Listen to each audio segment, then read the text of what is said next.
نون league کی حکومت گرنے نہیں دیں گے، نیئر بخاری نے پیپلز پارٹی کی پالیسی بتا دی۔ جی ٹی وی نیوز کے پروگرام جی فور غریدہ میں گفتگو کرتے ہوئے کہا کوشش ہوگی پارلیمنٹ چلے۔ نون لیگی رہنما طارق فضل چودھری نے کہا جی ایچ کیو کے سامنے احتجاج نہیں ہونا چاہیے تھا۔ صاحبزادہ حامد رضا کہتے ہیں 9 مئی پر جوڈیشل کمیشن بنایا جائے، ہمارے پاس ثبوت ہیں۔ پی ٹی آئی کی آفیشیل ویب سائٹ سے پروپیگنڈا، وزیراعظم کی سپہ سالار کے خلاف زہر افشانی کی مذمت، کہتے ہیں پاکستان کے خلاف کسی اقدام کو برداشت نہیں کریں گے، سب کو علم ہے کہ کس نے پارلیمنٹ پر حملہ کیا۔ 9 مئی کو ایک ٹولے نے پاکستان کی جڑیں ہلانے میں کوئی کسر نہیں چھوڑی، کابینہ میں پی ٹی آئی پر پابندی کے معاملے پر غور نہیں کیا گیا۔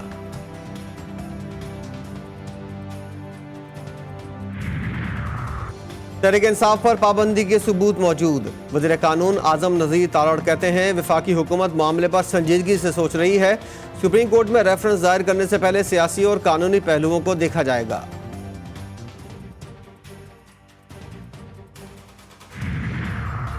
ثابت ہو گیا 9 مئی کی کال بانی پی ٹی آئی نے دی تھی، ایک شخص 2014 سے ملک پر حملہ آور ہوتا رہا، یہ اعتراف جرم کا نہیں بلکہ سزا دینے کا وقت ہے۔ پنجاب کی سینئر وزیر مریم اورنگزیب برس پڑیں، کہتی ہیں ایک مجرم کو قانونی لاڈلا نہیں بنایا جا سکتا، عدالت سے اپیل ہے کہ آپ کو مجرم کو آئین اور قانون کے مطابق سزا دینی ہوگی، ورنہ آپ کو کل تمام دہشت گرد جماعتوں کو سیاسی جماعتوں کا سرٹیفکیٹ دینا پڑے گا۔ 9 مئی کے 14 مقدمات، پنجاب حکومت نے ملزمان کی ضمانت منسوخی کے لیے سپریم کورٹ سے رجوع کر لیا۔ بانی P T I Shah Mahmood Qureshi, Sheikh Rashid سمیت 57 افراد کی فہرست بڑی عدالت میں جمع کرا دی۔ ضمانت منظور کرنے والے انسداد دہشت گردی عدالت راولپنڈی کے جج کو فریق بنایا گیا۔ پنجاب کی جو چیف منسٹر دھمکی دیتی ہے سپریم کورٹ کو، تو ہم اس کے خلاف بھی کنٹیمپٹ میں جا رہے ہیں۔ اگر وہ سمجھتی ہے کہ وہ ان کو دھمکی دے گی کہ ہم تمہارے ساتھ آئرن ہینڈ سے ڈیل کریں گے، اور یہ بے ضمیر کہتی ہے سپریم کورٹ کے ان غیور ججوں کو جنہوں نے عوام کی، جنہوں نے بالادستی آئین کی بالادستی کی ہے، ان کو یہ بے ضمیر کہیا ہے۔ وزیر اعلیٰ پنجاب نے عدلیہ کو دھمکیاں دیں، ان کے خلاف توہین عدالت کی درخواست دیں گے۔ پی ٹی آئی کے سینئر رہنما سردار لطیف کھوسا نے پارلیمنٹ کے باہر پی ٹی آئی کے بھوک ہڑتالی کیمپ میں میڈیا سے گفتگو کرتے ہوئے کہا آج بھی سپریم کورٹ کے جج نے کہا کہ ان کے بچوں کی ویڈیوز وائرل کی گئیں۔ سربراہ ایم ڈبلیو ایم سینیٹر علامہ راجہ ناصر عباس کا کہنا تھا آرٹیکل 6 بانی پی ٹی آئی پر نہیں بلکہ پاکستان کے عوام پر ہے۔ کیا عوام کے حق کی بات کرنا غداری ہے؟ ملک تباہ و برباد کرنے والوں پر آرٹیکل 6 لگنا چاہیے۔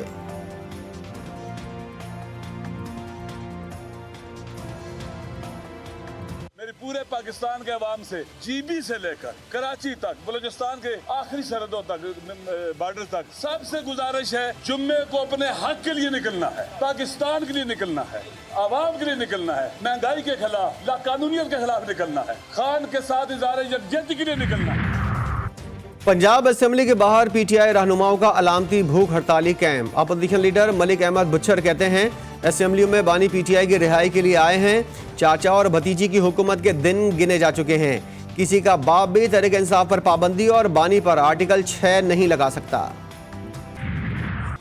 پی ٹی آئی کی نیلی پری، لاہور میں نون لیگی پر پل پڑی، خاتون نے کلچرل ونگ کے صدر اور کامیڈین طاہر انجم کو کوٹ دیا، کپڑے پھاڑ دیے، بانی تحریک انصاف کے خلاف ویڈیو بنانے پر مکوں کی برسات، منہ نوچ کر گالم گلوچ۔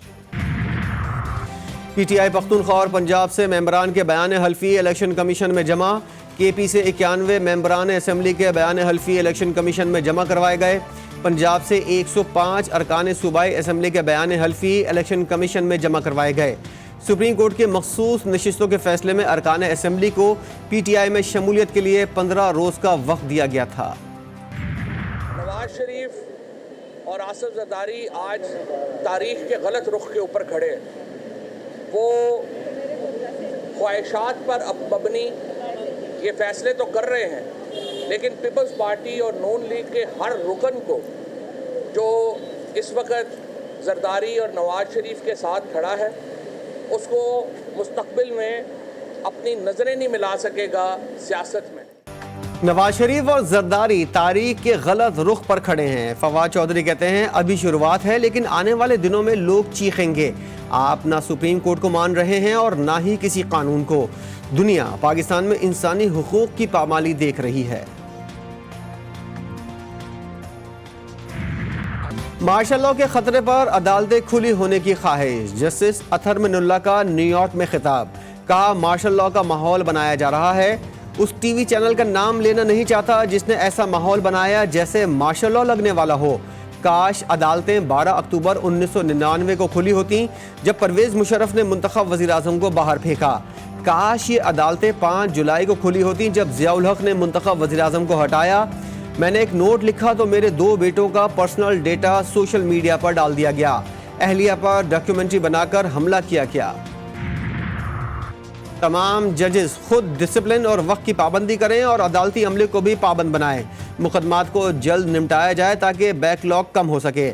Chief justice Sindh high court justice Muhammad Shafi Siddiqui نے ججز اجلاس کی صدارت کرتے ہوئے کہا کہ عدالتی نظام کی بہتری کے لیے ججز اپنی کارکردگی بہتر بنائیں، لوگوں کو بروقت انصاف فراہم کریں۔ اسلام آباد ہائی کورٹ نے الیکشن ترمیمی ایکٹ کے خلاف درخواست پر لارجر بینچ تشکیل دینے کا عندیہ دے دیا، وزارت قانون اور الیکشن کمیشن کو نوٹس جاری، 10 روز میں جواب طلب، عدالت نے اٹارنی جنرل کو بھی معاونت کے لیے بلا لیا، عدالت نے کیس 10 روز بعد دوبارہ سماعت کے لیے مقرر کرنے کی ہدایت کر دی۔ عوام کو آئل مارکیٹنگ کمپنیز کے رحم و کرم پر چھوڑنے کا فیصلہ، پیٹرولیم مصنوعات کی قیمتیں مقرر کرنے کا اختیار دینے کی تیاری، نیا دھندا شروع ہونے اور ناجائز منافع خوری کا خدشہ، وزیر اعظم کی ہدایت پر وزیر پیٹرولیم نے آج اہم اجلاس بلا لیا، عوام نے فیصلہ مسترد کر دیا۔ حکومت کا فائدہ کیا ہو گیا کہ مطلب اگر کمپنی والے جو ہے مطلب خود پیٹرول کم کریں گے اور زیادہ کریں گے تو پھر حکومت کا فائدہ کیا رہے گا بیچ میں؟ جب کمپنیاں ڈیل کریں گی، جب کمپنیاں دیکھیں گی کیا اچھا کیا برا، حکومت کا فائدہ کیا ہے، تو میرا تو یہ مطالبہ ہے کہ حکومت استعفیٰ دے دے، گھروں میں بیٹھ جائے، کمپنی جانے اور پیٹرول مصنوعات جائیں۔ وہ اپنی جان چھڑا رہی ہے، اگر انہوں نے جان چھڑانا ہے تو لہٰذا ایک ہی اس کا حل ہے کہ آپ استعفیٰ دیں اور دوسرے بندوں کو اس کی گورنمنٹ دے تاکہ وہ اس حکومت کو چلا سکیں۔ پاکستان کی معیشت میں بہتری کے لیے محصولات ناکافی قرار، آئی ایم ایف کا پھر ڈو مور کا مطالبہ، پاور سیکٹر کی کارکردگی پر بھی سوالات اٹھا دیے، محصولات تسلی بخش نہ ہونے پر منی بجٹ کے بارے میں غور کا امکان، نجکاری سے متعلق فیصلے نئے آئی ایم ایف پروگرام کے تحت کرنے ہوں گے۔ بڑھتی مہنگائی نے نونہالوں سے تعلیم کا حق بھی چھین لیا، اسٹیشنری اشیاء اور اس سے منسلک دیگر سامان نئے بجٹ کی وجہ سے مہنگا ہو گیا۔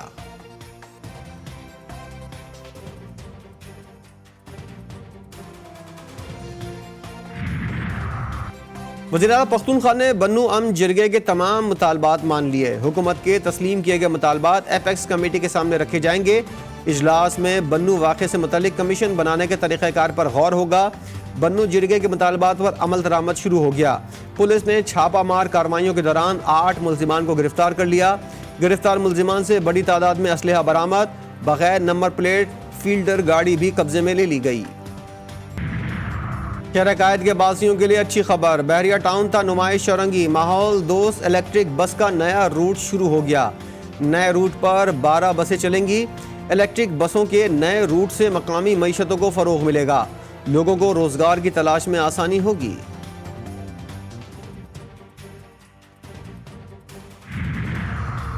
امیر جماعت اسلامی حافظ نعیم الرحمان نے بھی آئی پی پیز معاہدوں کی مخالفت کر دی، کھربوں روپے کی لوٹ کھسوٹ ہوئی ہے، ان معاہدوں کو دوبارہ دیکھنا ہوگا، جب عوام کے پاس بل آئیں تو لوگ بلبلا جاتے ہیں۔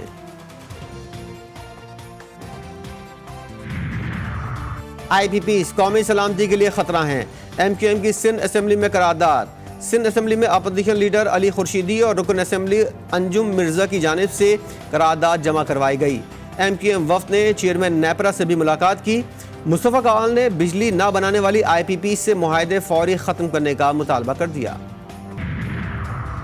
کراچی میں بجلی کی اعلانیہ اور غیر اعلانیہ لوڈ شیڈنگ اور گرمی سے شہریوں کی ہلاکت، کے الیکٹرک کے خلاف قتل کی ایف آئی آر کے لیے عدالت میں درخواست دائر، ایڈیشنل ڈسٹرکٹ اینڈ سیشن جج ساؤتھ کا ایس ایس پی ساؤتھ اور سی ای او کے الیکٹرک کو نوٹس، درخواست کے مطابق کراچی میں گرمی سے 1000 سے زائد لوگ جاں بحق ہوئے۔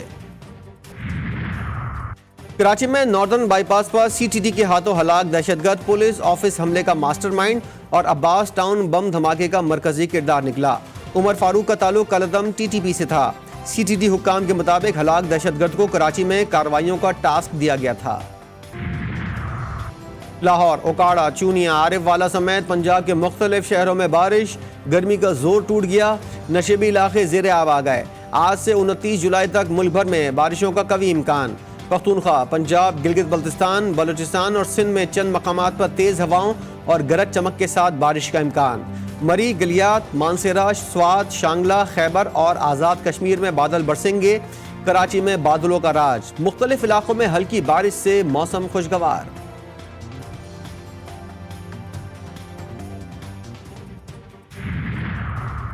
اسرائیل کے مضبوط دفاعی نظام اور آئرن ڈوم کا پول ایک بار پھر کھل گیا. حزب اللہ نے لبنانی سرحد سے 20 کلومیٹر اندر اسرائیلی شہر حیفا کے جنوب مشرقی علاقے میں رامت ڈیوڈ ایئر بیس کی 9 منٹ پر مشتمل جاسوسی ویڈیو جاری کر دی. غزہ میں اسرائیلی حملوں میں ہر طرف تباہی. شہداء کی تعداد 39,145 ہو گئی. خوراک، پانی اور ادویات کی شدید کمی سے انسانی المیہ جنم لے رہا ہے. مختلف بیماریاں پھیل رہی ہیں. WHO نے غزہ میں پولیو پھیلنے کا خدشہ ظاہر کر دیا. جرمنی نے ایران اور حزب اللہ سے متعلق الزام میں اسلامک سینٹر ہیمبرگ اور ذیلی تنظیموں پر پابندی لگا دی. نیلی مسجد سمیت 4 مساجد بند. ایران کا جرمن سفیر کو دفتر خارجہ طلب کر کے احتجاج. ترجمان وزارت خارجہ کا کہنا ہے جرمنی میں جو کچھ ہوا وہ اسلامو فوبیا کی مثال ہے. ڈرپوک اسرائیلی صدر کی بزدلی کا پول کھل گیا. صدر جرمنی میں ممکنہ حملے کی اطلاع ملتے ہی ہوائی جہاز میں دبک گئے. 40 منٹ کے بعد کلیئرنس ملنے پر باہر آئے. مانچسٹر ایئرپورٹ پر پولیس کا پاکستانی نژاد برطانوی فیملی پر تشدد. ماں کے سامنے نوجوان بیٹوں پر لاتوں اور گھوسے برسا دیے. پولیس کے مطابق ایک مطلوب شخص کی گرفتاری کی کوشش کی گئی جس پر اس کی ماں نے مزاحمت کی. جواب میں نوجوانوں نے خاتون پولیس افسر پر تشدد کیا جس سے اس کی ناک بھی ٹوٹ گئی. دنیا کے طاقتور ترین پاسپورٹ کی فہرست جاری. پاکستان کا 103 کی فہرست میں 100واں نمبر. عالمی خبر رساں ادارے کے مطابق ہینسلے کی فہرست میں سنگاپور کا پاسپورٹ دنیا کا طاقتور ترین پاسپورٹ قرار دیا گیا. Japan, France, Italy, Germany, Spain, Austria دوسرے. جنوبی کوریا، سویڈن اور برطانیہ، New Zealand, Norway, Belgium, Denmark اور سوئٹزرلینڈ چوتھے نمبر پر. نیپال کے دارالحکومت کھٹمنڈو میں نجی ایئر لائن کا چھوٹا طیارہ گر کر تباہ. حادثے میں 18 افراد ہلاک، پائلٹ زخمی. طیارہ تجرباتی پرواز پر تھا. حادثہ ٹیک آف کے دوران پیش آیا. گرنے کے بعد جہاز میں آگ لگ گئی. بابر اعظم ایک درجہ تنزلی کے بعد چوتھے نمبر پر چلے گئے. ICC نے نئی ٹیسٹ رینکنگ جاری کر دی. ٹیسٹ رینکنگ میں نیوزی لینڈ کے کین ولیمسن کی پہلی پوزیشن برقرار جبکہ انگلینڈ کے جو روٹ دوسرے اور انگلش بلے باز ہیری بروک 4 درجے ترقی کے بعد تیسرے نمبر پر آ گئے. امریکی ریاست نیو ہیمپشائر کے کھلے سمندر میں ویل نے حملہ کر کے کشتی کو ڈبو دیا. امریکی کوسٹ گارڈ کے مطابق ویل نے ماہی گیروں کی کشتی پر حملہ کیا. کشتی میں سوار دونوں ماہی گیر محفوظ رہے. اور سوات کی تحصیل بشام میں نئی جھیل کی دریافت. پختونخوا کے سیاحتی مقامات فطرت کی تمام تر رعنائیوں سے بھرپور. ہائیکر فواد خان نے کوہستان کے پہاڑ کی چوٹی پر موجود جھیل کو پاکستان جھیل کا نام دے دیا.